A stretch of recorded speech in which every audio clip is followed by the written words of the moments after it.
Hello again, welcome back to Hangar 51. Today we're going to finish up with part 2 of my review of the Freewing P-51 Mustang Old Crow. Now if you saw part 1, I was comparing it to the FMS, which is why I have this on the table, because we're going to finish up with that comparison. But you're wondering why I'm holding the T28. Well, there's a third player in this 1400 size Mustang, and I don't have one.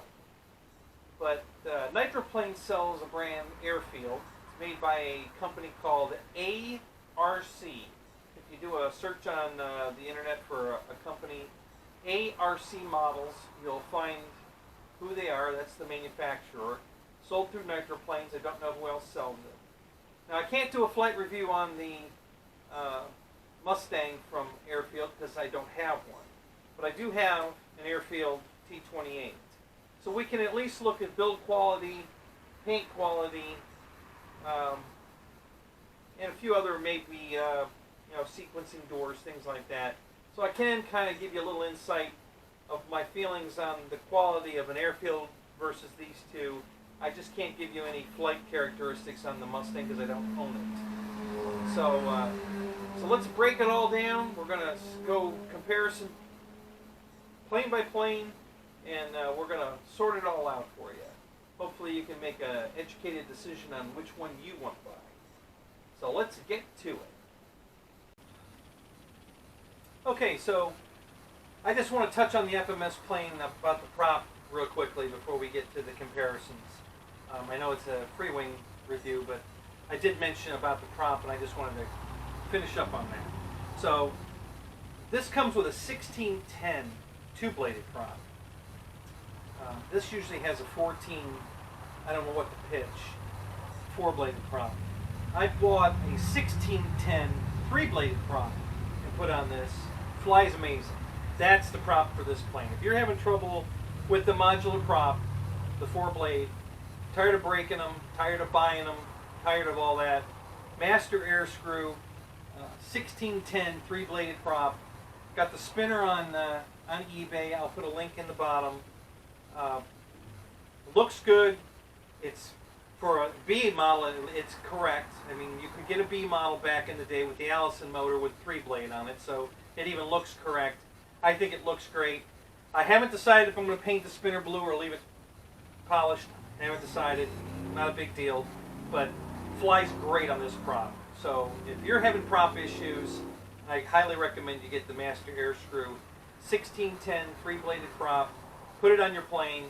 It'll cure all your problems. You don't have to do the Mr. Foamy tie wrap mod. You don't have blades leaving the spinner. All that nightmare's gone. You don't have to deal with it anymore. I've been flying this now for probably 4 months, and I love it. Absolutely love this prop. Flies great on it. Looks great on it. Very happy with that. So I just wanted to quickly touch on the prop, get that out of the way. For you FMS guys, you definitely want to get this.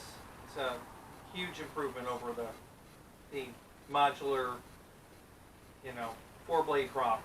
I mean, I like the looks of the 4-blade prop. Don't get me wrong, but I'm tired of them coming apart. So this is what I've decided.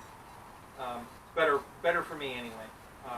The field I'm flying out of is just not forgiving when you. And the problem is when I damage a prop, I don't know I've damaged it. I have a prop strike on a cow patty or whatever. I have no idea. The plane takes off, flies, no problem. I assume I'm fine. And then all of a sudden in midair, it just comes apart. So you just never know when it's going to come apart. Every time I have a prop strike, I can't just replace the prop on a safety. I mean, it's $10 a flight. If I'm hitting cow patties and stuff, I can't do it. It's just, and even then I'm not sure. Listen, I had one come apart that it was brand new. It didn't have a prop strike. Never hit the ground. First flight. Took off, flying around, because I usually fly around half throttle. Went full throttle to go vertical, and it came apart. Just exploded. And two blades left. 2 blades stayed anchored to the halves of the spinner. The spinner just split right down the middle. Everything went that way and that way. And when I went out and picked everything up, the props, the prop tips are perfect. They've never hit the ground, never hit anything. It still came apart. that was when I decided this is what I need to do, because I'm done with that. You know, even a perfect brand new prop came apart. I had just gotten the spinner too. Bought an extra one to have a spare, just in case I didn't want to be down without being able to fly. So I bought a spare, put it together, decided I'd throw it on the plane and test the spare, make sure it was okay, because I balanced it, but I wanted to make sure, you know, sometimes after you balance them and put them on the plane, they still don't feel like they're balanced. So I wanted to make sure it was okay. Seemed fine. I mean, it wasn't vibrating or anything, and it came completely apart. So that was the end for me. That was when I decided that this is the way I have to go. So master air screw, 1610, 3-bladed prop. Look for the link in my in the comments below for the video, or the link to get the spinner on eBay. That's where I got mine. You know, that's all I got on the FMS.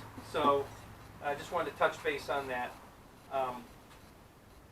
Okay, so let's get to the comparison of all the features, and then my final thoughts. The build tips and the final thoughts will be at the end of the video. The build tips are nothing. It wasn't even hardly worth mentioning. So let's get to the comparison. Okay, let's start with the paint quality on the FMS. I have to say, overall, I'm thinking the finish, not the overall, but the actual paint finish, I think, is probably by a small margin the best on the FMS. I think the smoothness of the finish, the paint lines are very nicely done, very straight. I like the finish on it, but this plane is definitely decaled. Okay, you can actually see that this is, you can feel the edge. You can see that it doesn't go down inside the seam there. That it's definitely decaled. So, so yeah, I'm not a fan of the decals as much as I am of the stencil paint, but definitely. But I do like their finish. So I'm gonna give FMS the by a small margin, the best paint finish. I really like their finished product. Looks pretty good. I like their, you know, the foam is, now this has got a lot of flights on it. It's been out in the sun, so it is starting to get that texture that you get from the sun baking it. But you know, when it was new, it was very, very smooth. You know, very little foam texture, and the paint finish was very nice. So I do like FMS's paint. Okay, the only thing I can comment on, since this isn't a Mustang, is the T28's paint and foam quality. That's really the only thing I can compare that's relevant. So I can tell you with certainty that this does not have decals on it. And the reason I know that is because I taped a Mobius camera right here in the middle of this star. And I put it there on purpose because I wasn't sure if this was paint or bare foam or a decal. But I figured no matter what had happened, if I pulled any of it off, the inside the white star would be the easiest thing to repair, and it was. Now I don't know if this is showing up on the camera, but there is some boogering right here where I had to touch up the paint. So when I pulled the camera back off, it pulled paint off. So this, what you see, is all stencil painted. This entire airplane is all stencil paint. These are not decals.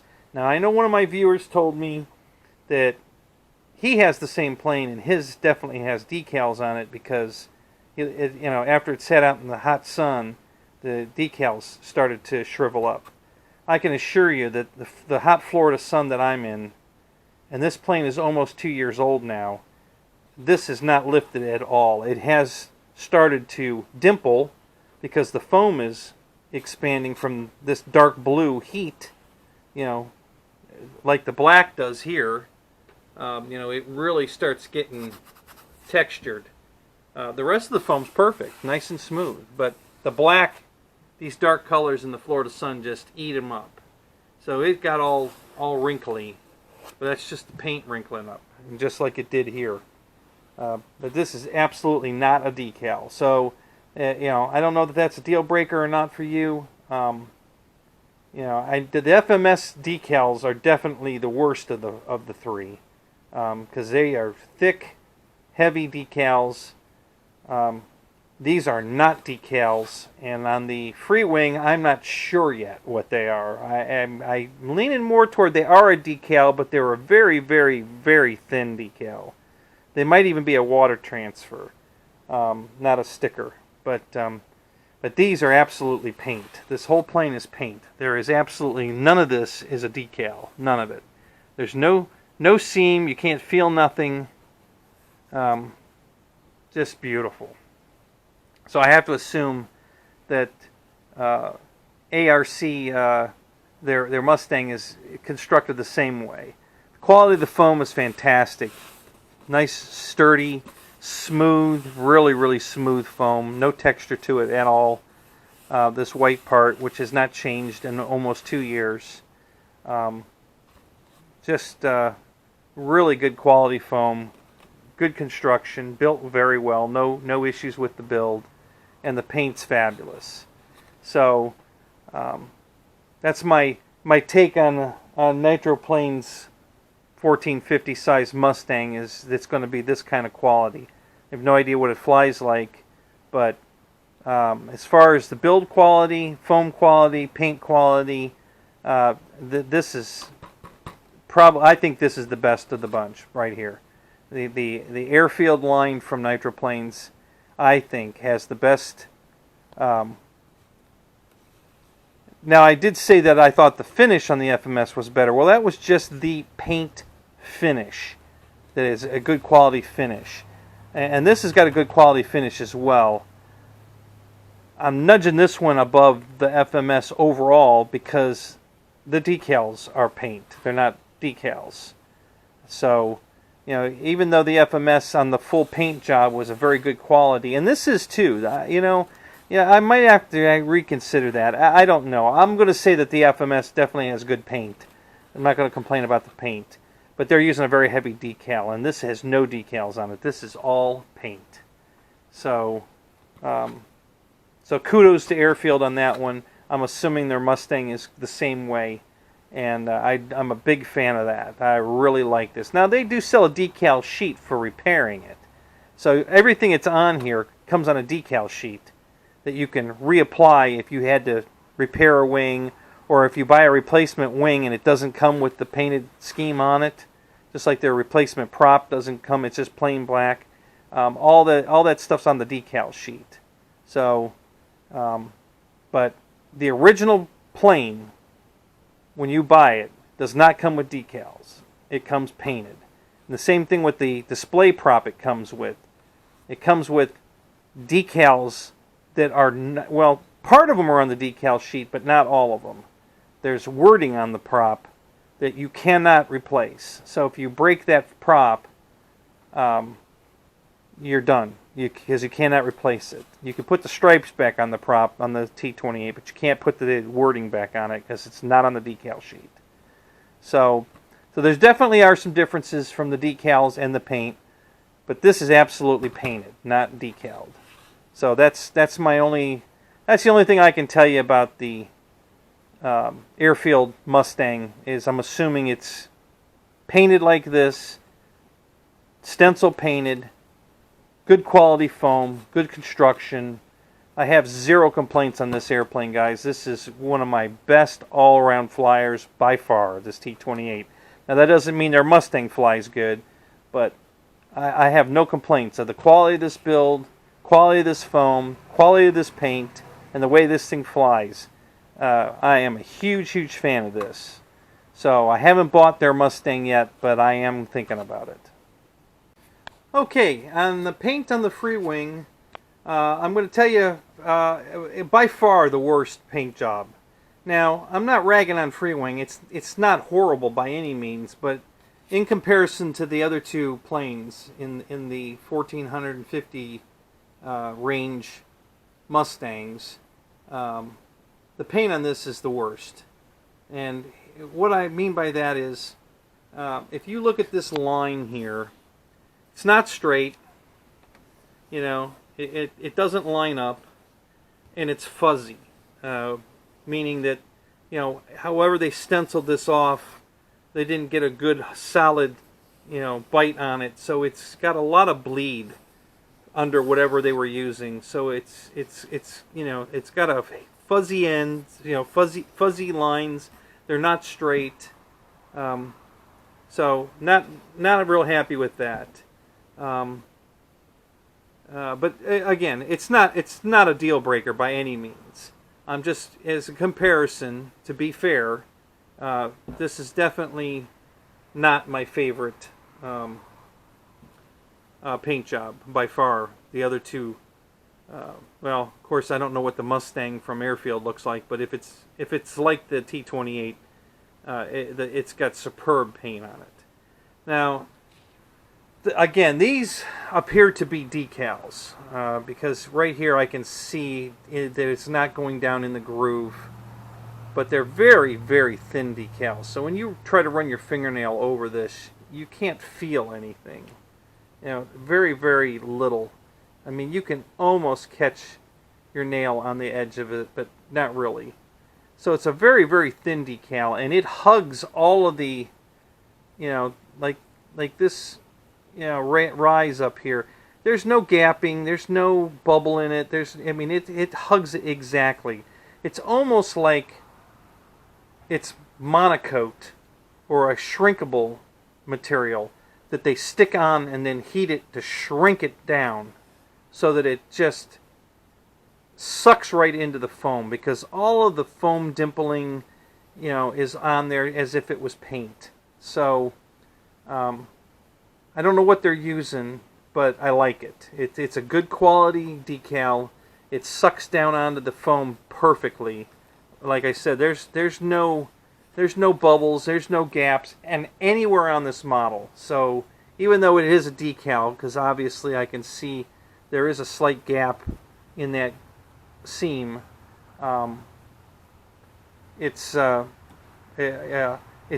superb decal the way it's on here. So zero complaints with that. That's fantastic. Now, also part of their paint scheme and their work are these rivets. And I mentioned this in the unboxing, that the rivets are way too big. I mean, way too big. But I like them. I really do. I got to tell you, I'm a big fan of it, because it really adds another element to the detail of this airplane, that from, you know, 10 feet away, 15, 20 feet away, you see them. And it's an eye catcher that there's detail on the airplane. And I'm sure that was what their intention was when they put these super huge rivets on here, was just so that you would notice them. And you do. And I like it. So I have no complaints with that. I think that's fantastic. You know, they all have, the panel lines are always way too deep on all of the models. Everybody does that. And again, it's so that they show up. So I'm not upset with that. I don't think it's a deal breaker at all. Everybody does it. But, you know, the rivets are something that Airfield does. I'm sorry, that Freewing does. That I think is a really nice touch. I really like Freewing's rivet deal here. Even though they're way too big, I still think they add a nice touch to the plane. Okay, so the hatch on the FMS models, this is one of the things I am not a fan of. Okay, I don't like this idea. I don't think this is, you know, having a hatch that opens back here and doesn't expose the nose for a battery is terrible. You know, the battery has to go up here for CG, and, you know, to have the hatch open back here and have to slide the battery up in here is a terrible idea. And they did that the only reason I can think of that they did that is so that they didn't have a seam here. But, you know, they grace you with one better, though. Now you have a seam right down the middle of the foam where they put the two halves together that you don't have when you have a foam hatch. So I don't like their trade-off at all. I think that was a horrible idea. I think the fact that, you know, you're stuck with the seam so that you didn't have a battery hatch seam, so that you're stuck with a battery hatch back here and you have to slide it up front. Now, I am going to give FMS kudos for their battery tray. Okay, they came up with this new battery tray, which is a great band-aid for a bad design. I'm going to say, you know, this definitely makes the difference, because now you can just, you line this up inside here, and you slide this up forward, and it actually snaps in place. Okay, and that's not going anywhere. So, okay, now we have a good system of getting a battery locked into the plane that we didn't have before. So I think the version 8, maybe the version 7 is where they came out with the battery tray. I'm not sure, but I do love that. But I would still rather than have the sliding tray, I would rather have a hatch where I can strap it down, you know, have easy access, strap it down. I just think it's a better idea. I wouldn't mind if the hatch started here and went all the way back to here, you know, would be fine with me. I don't see any reason not to have the hatch go from here to here instead of just this area or just this area. I don't think either one of those is the end-all, do-all, best option. But for my money, I think having a hatch here where the battery has to go and being able to strap it in securely, I think the access here is much better. And I definitely, you know, when the plane's sitting on the ground, the first thing you see is the nose. And on this plane, the first thing you see on the nose is this seam right down the middle of the nose. So I'm not a fan of that. I don't think that's, you know, to save from putting a hatch there with seams down the side, to have a seam down the middle is not an even trade-off for me at all. So I'm not a fan of this whole setup at all. So here we are. There's no seam down the middle of the hatch. Big fan of that. There is a seam on the side here, but it really kind of blends in with the rest of the panel lines. So it's really not that noticeable. And I prefer this because, you know, you get this open and you have complete access to your battery tray. Your radio equipment is, you know, secured in this bay. You know, I like being able to strap my battery in solid, and this gives you perfect access to the actual plywood battery tray. No sending it down in a locking, you know, battery tray that's removable or any of that. It's just a great setup. I really like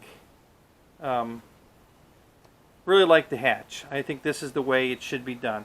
I would prefer that the hatch went farther back. I think the hatch, you know, on this model could have started here and gone all the way back to the, you know, followed the canopy line and gone all the way back to here, and then you'd have access to all your radio gear from the top and the battery bay all in one, so that if you had to do any work on the plane, you don't have to take the wing back off.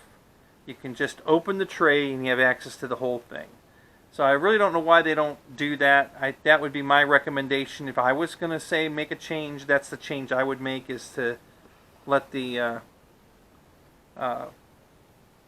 cockpit and the nose all come off in one piece. So it gives you access to the whole thing in one shot. The FMS uses a 3-inch main gear wheel, and I think that's a little too small, especially for grass. If you're flying off grass, bigger is better. I actually think this wheel looks a little small. I don't think it looks big enough for the plane scale-wise. I think it's just a too small a looking wheel. And the plastic that they've used on the wheel is very plasticky looking. You know, it doesn't have any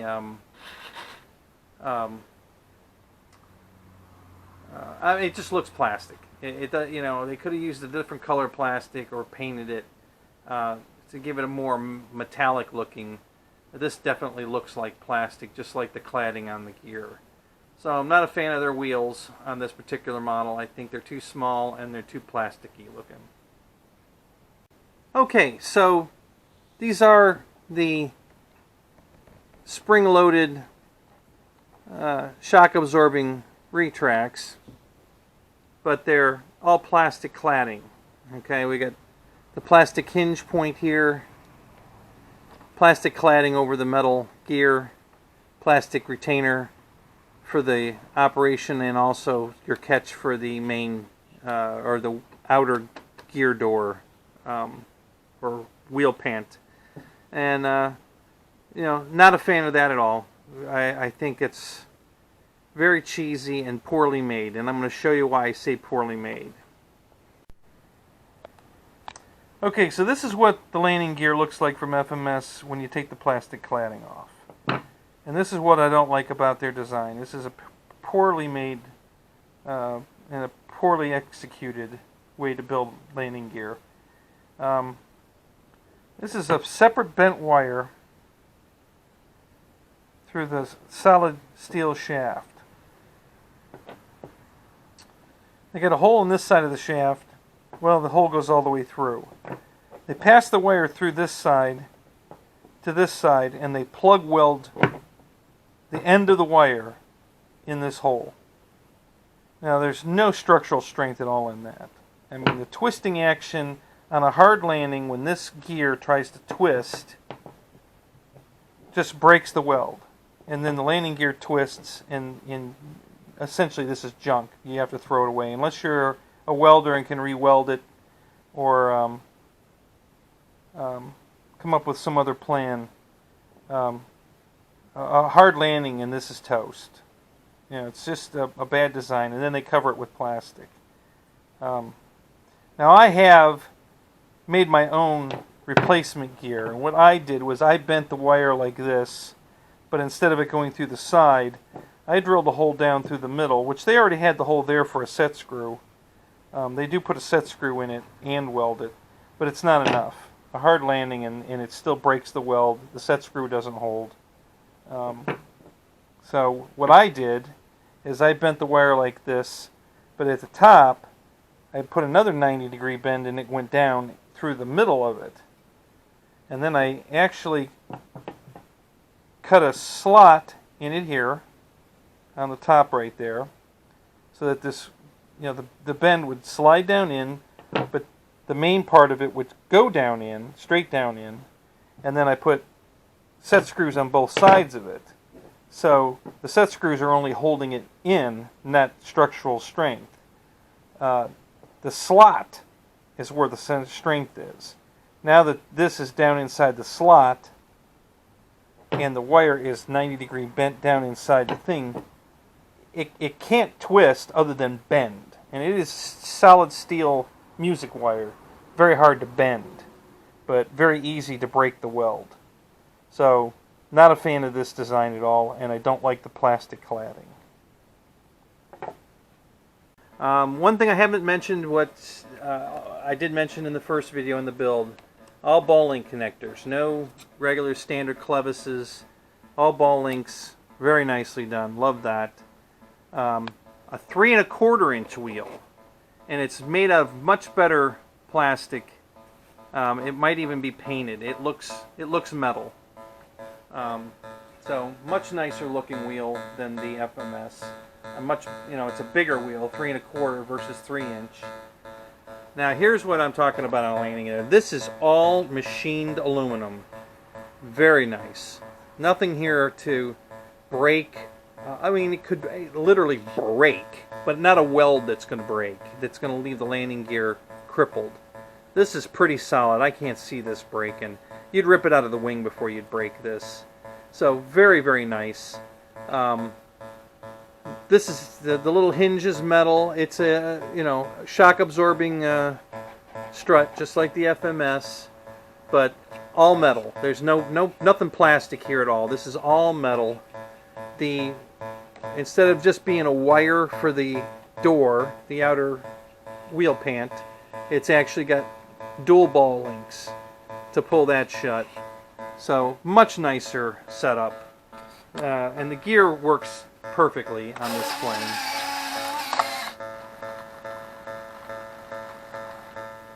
So no complaints whatsoever on the retracts on this plane. The mains are just fantastic.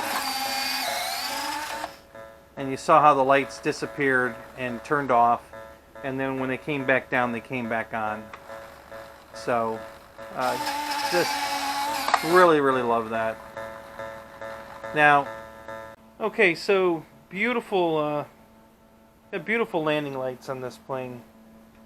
Really love the landing lights, and they retract up into the wheel well.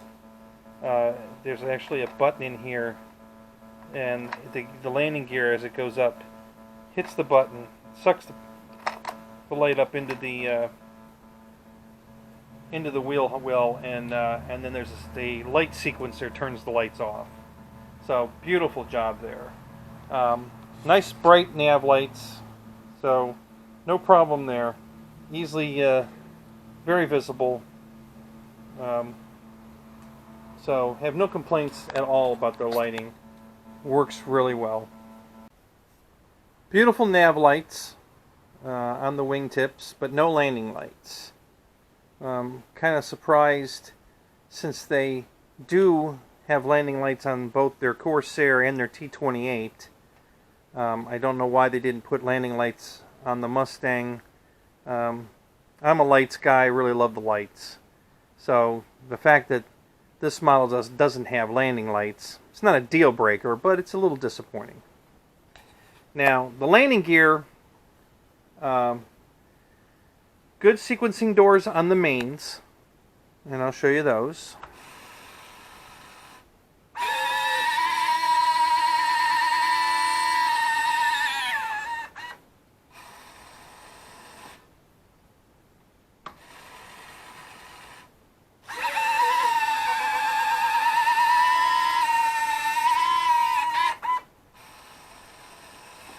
So that works great, no complaints there.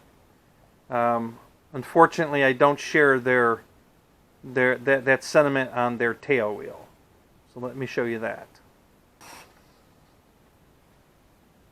Okay, but FMS's rear doors are not sequenced, and I don't like this. This is, I would rather have a sequencing door servo operated. Because here's the problem with this, at least the problem I'm having with it. Comes down just fine.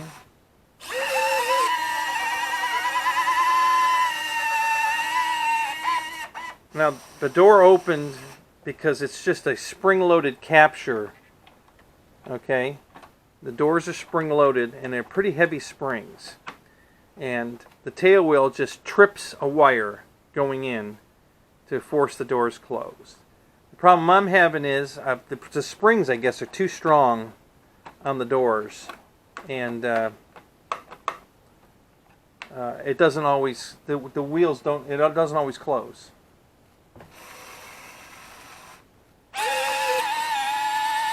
See, so you have to fiddle with it. So not a fan of that. I don't think that's I think that's a little cheap of FMS to go that route versus the sequencing door. So, don't care for that. Now, this is what I like on the tail wheel. This is a fully sequencing tail wheel door. The doors are going to open with the mains, and then the wheel comes out. No capture wire here. You know, I think a servo operated door is a much better way to do it. I think that's a much nicer setup. It's a minor thing, again, but if that's a deal breaker for you, now you know. I personally like this better, but it wouldn't be a deal breaker. I certainly wouldn't not buy an airplane just because it doesn't have a sequencing door. But given a choice, I like the servo operated door. I think I think it looks better. I think it works better. So, just my thoughts on that. Now, the FMS does come with a drop tank that's removable. And I like the design of how they are easily removed with this railing system. This I really like because they're not going to fall off in the air, so that's good. They don't look scale by any means, but at least they're secured when you want them on and easily removed. You just slide them off the rail. So it's a good design, not incredibly good looking, but hey, not bad. I mean, close enough.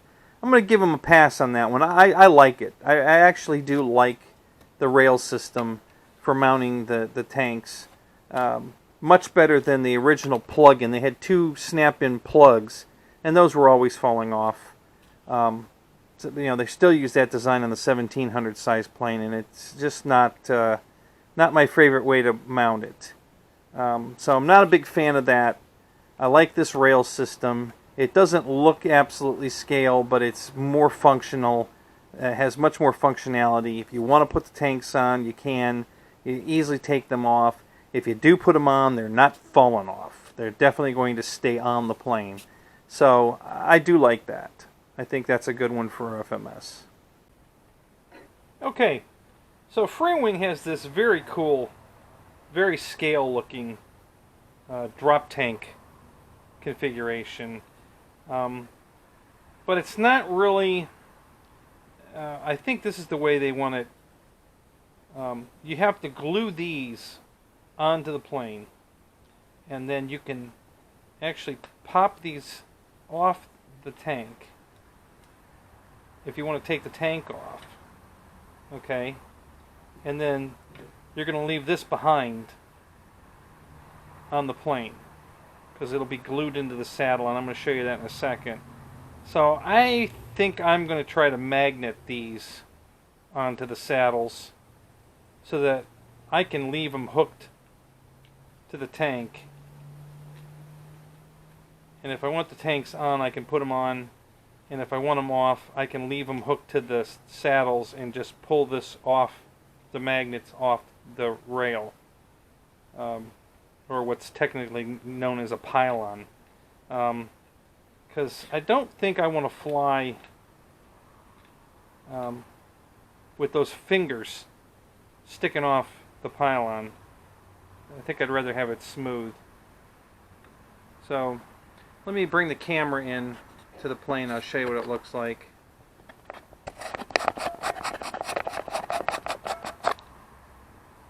So here it is on the plane, and as you can see, that's a very scale looking drop tank. That really looks good on there. But it comes off this way, and you have the clean pylon, or you put this on,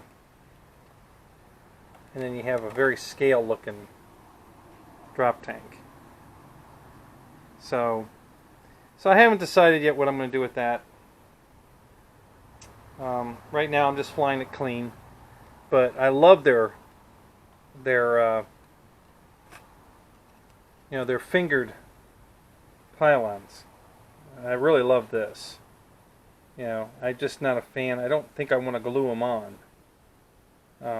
But sure, if I can make a magnet setup work, that'd be the cat's meow there. That'd be really cool.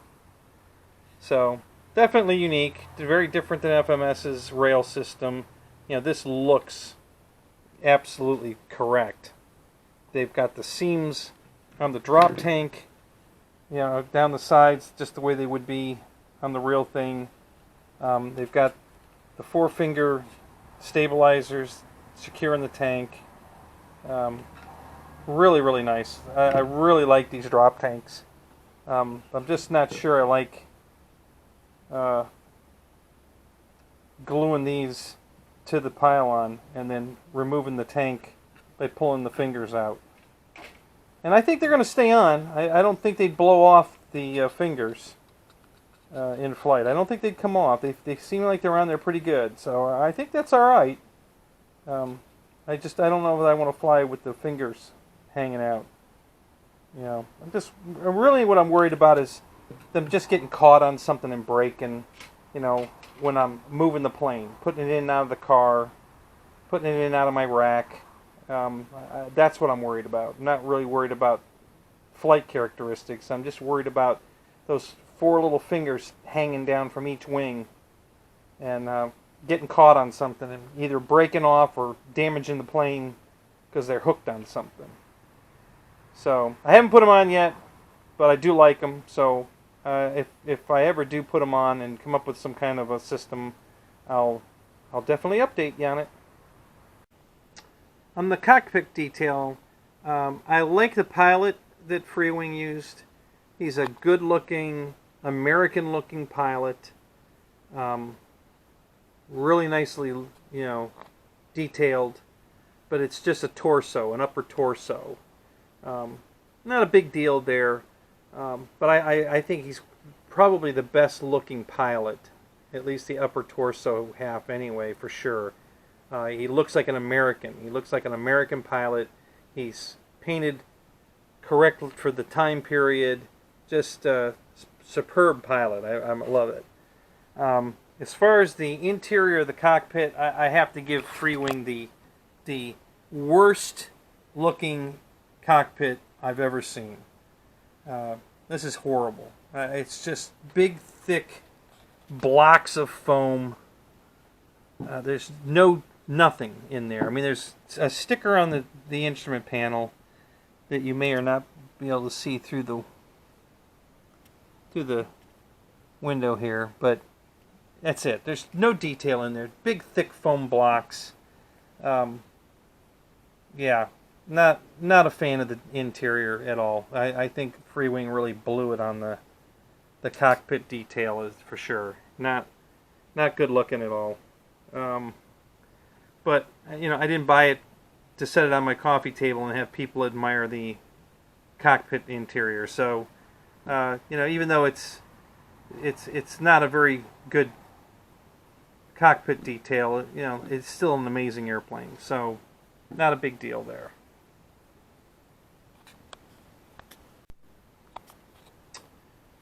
FMS's pilot is, well,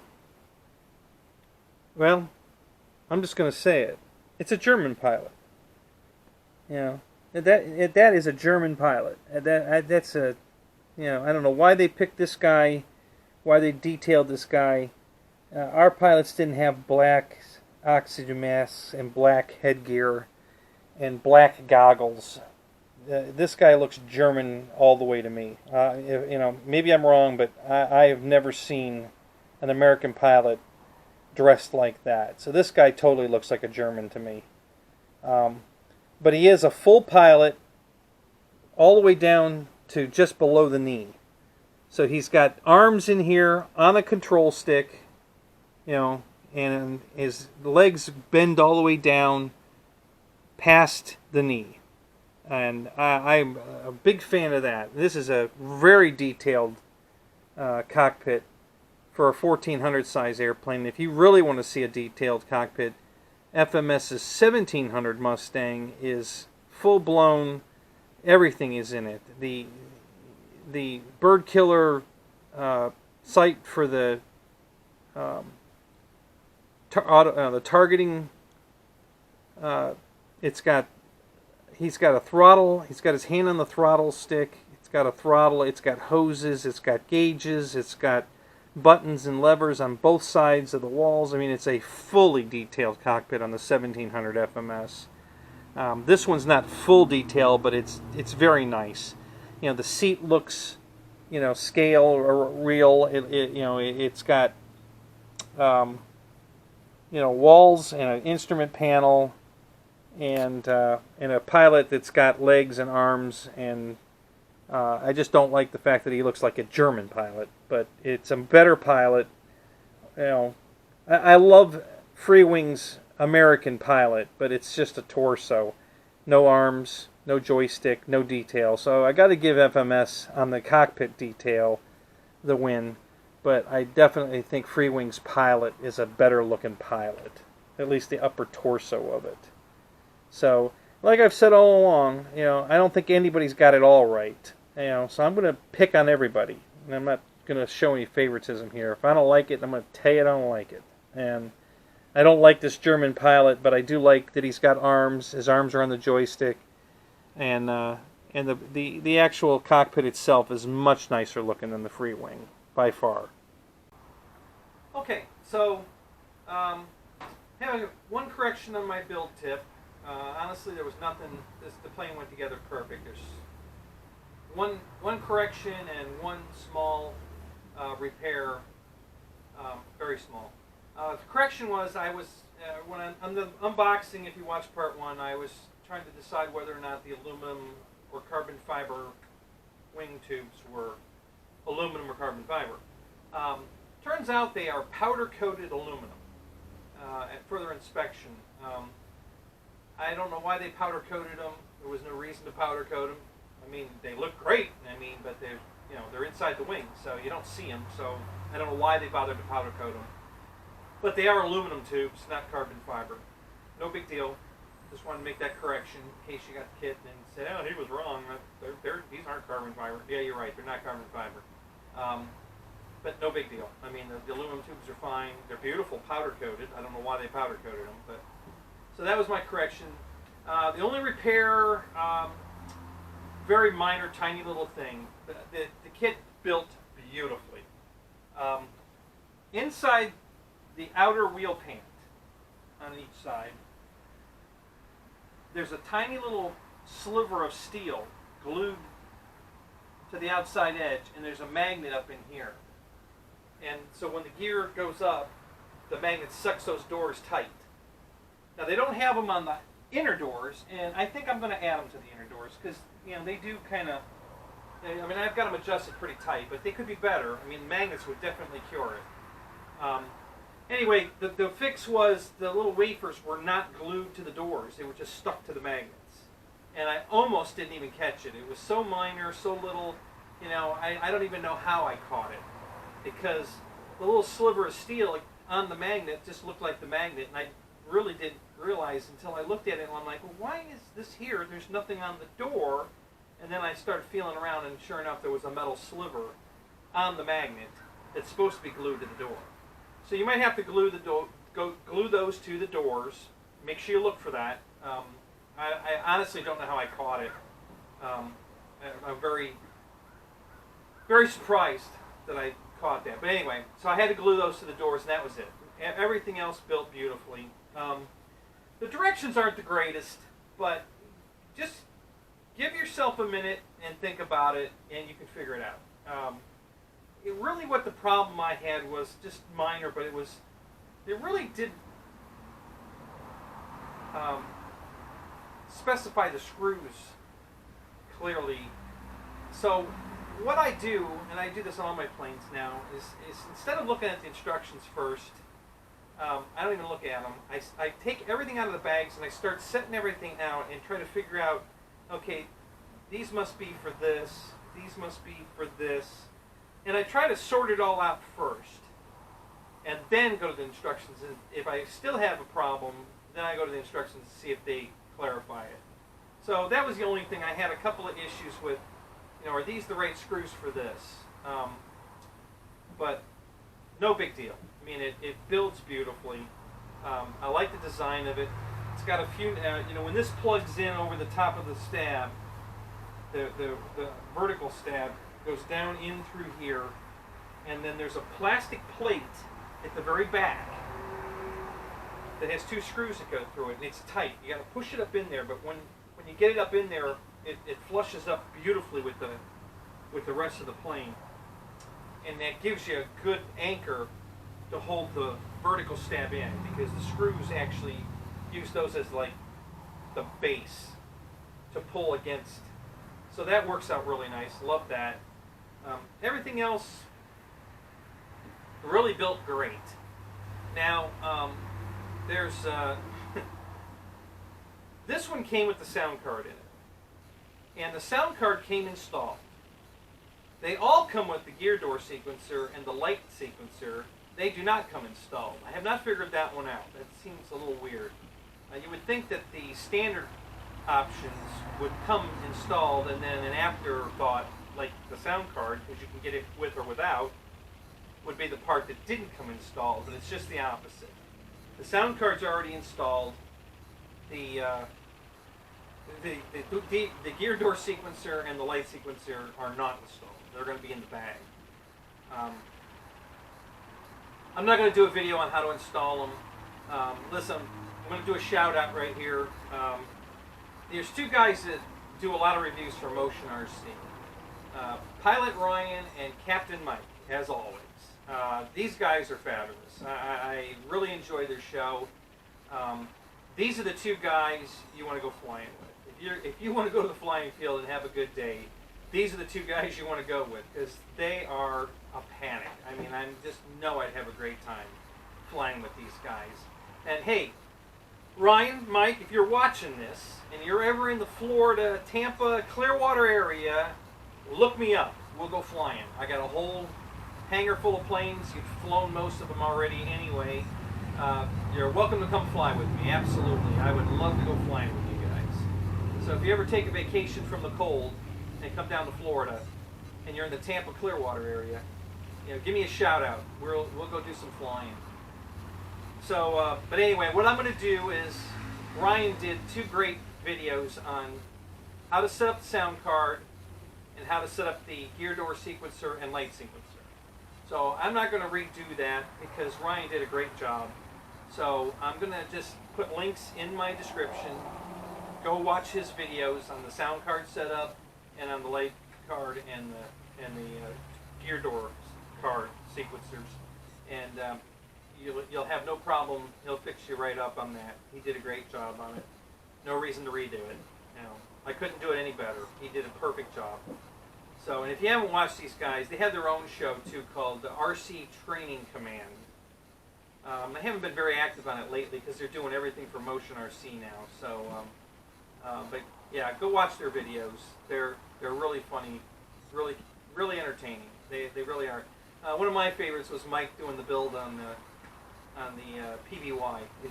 If you haven't seen Mike's video on, even if you're not interested in the PBY, just go watch the video because you're gonna laugh. It was really funny. So so that's my my take on the build tips. Superb build, beautiful job. Go watch the door sequencer, light sequencers video and the sound card video, and that'll answer all your questions on that. Now, as far as installing them, they came with tape on them. The back of the door sequencer and the light sequencer both came with servo tape on the back. And honestly, I couldn't find any room in there to tape them in. There's just no room to tape them in there. It's a pretty tight hole to get everything in there. So I just, gently set them down inside there in the cavity where all the wires are bunched up. I just set them down in there. They're not going anywhere. They don't need to be taped in. They're not stabilizers where they have to be solid to the plane so that it doesn't matter if they're mounted or not. So I didn't peel the tape off. I just left the tape on them and just set them down in there, and they're fine. Been flying it for 2 months now, and no problems. I mean, it's not going to hurt anything from the just lay in there. If you want to take the time to try to move all the wires out of the way and tape them in, have at it. I didn't see the need, so I didn't bother. But it's tight in there, so it's going to be some work to move everything out of the way. And I just didn't feel like spending the time for something that really isn't going to matter. So, but if you want to do that, go ahead.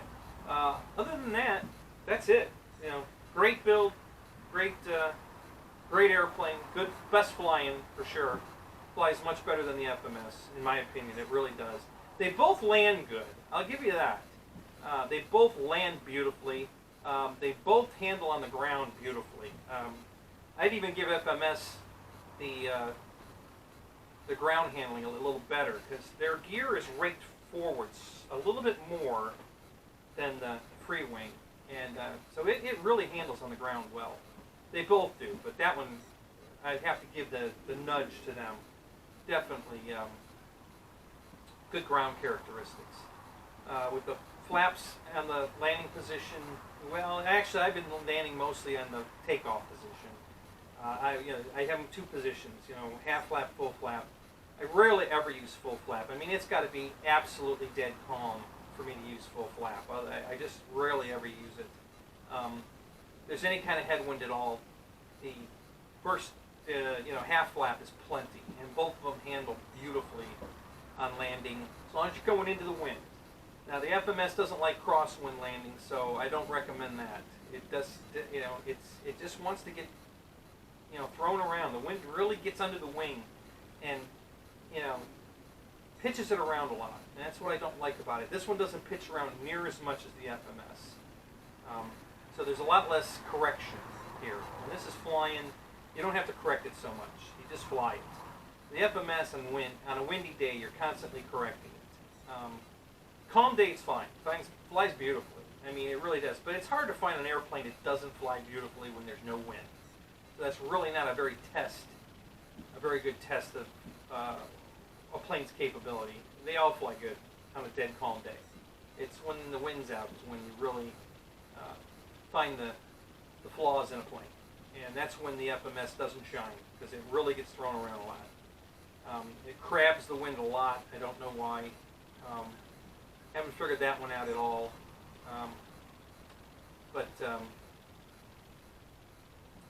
It's just constantly trying to weather vane into the wind. If the wind's coming from here, it's going to fly through the air, this way. It's going to just crab through the air without any rudder input. It's just going to crab. It's trying to turn into the wind really badly. I mean, some of my planes crab a little bit, but not near as bad as this one. This really just, I don't know. Like I said, I've got 6 FMS planes. It's the only one I have a problem with. All the rest of them fly beautifully. And in the wind, out without the wind, I mean, they just all fly great.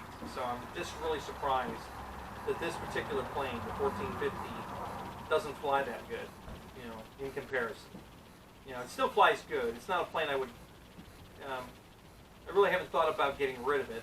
I had 2 planes that I didn't like, and one, I crashed it so many times from its own shortcomings that I just turned it into my test bed now.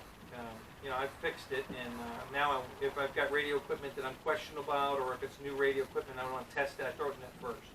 And I test fly it in that, because if I crash it, I don't care. The other one I sold. Didn't fly good, didn't like it, so I sold it, got rid of it. I'm not thinking about getting rid of my FMS Mustang. I like it. So, but this is the better flyer, definitely. Better flyer, better gear, better. Other than the paint, I'd say better everything. Paint, definitely not. And the paint's good. I mean, it's good, but in comparison, it's not as good, for sure. The FMS paint's much better, and so's the airfield. I mean, I still think, I'm on the fence on that one. I really like airfield stuff. I really wish I had the airfield's Mustang so I could tell you how that flies and how good it built, because the T-28 from airfield is fantastic. So, probably gonna, I don't know, I think I have 5 Mustangs now. I really don't want to buy another Mustang, but it may happen. We'll see. Hey, if somebody wants to send me one, that'd be great, but I don't know if I'm going to buy another one. I think 5 is my limit in one particular airplane. I have the most Mustangs, for sure. So, alright guys, that's all I've got. Enjoy the video. Like me here on YouTube, like me on Facebook, and we'll catch you on the next review. Talk to you later. Bye-bye.